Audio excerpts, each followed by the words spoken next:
ဒီကနေ့နှုတ်ဘတ်တော်အပြင်ဘုရားသခင်စကားပြောတဲ့အရာကတော့ဆွဲလန်းခြင်းနဲ့လမ်းမဆုံးစေပါနဲ့ယောမအခန်းကြီး၈အခန်းငယ်9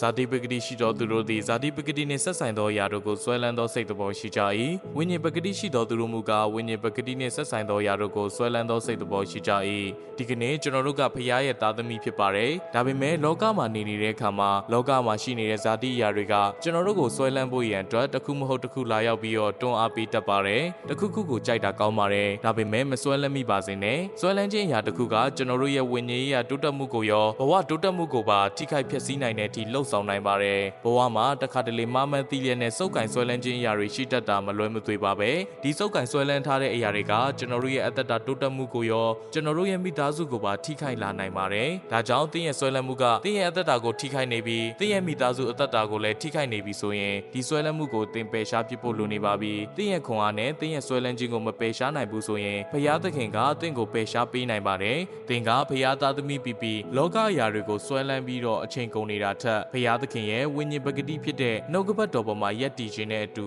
နှုတ်ကပတ်တော်ကိုအသက်တာထဲမှာနေရာပေးကတင်းရဲ့အသက်တာကိုဆက်လက်ရှောင်လန်းလိုက်ပါတင်းရဲ့အသက်တာကထူးခြားပြောင်းလဲလာပါလိမ့်မယ်။အရောက်ချင်းစီတိုင်းကိုဘုရားသခင်ကောင်းချီးပေးပါစေ။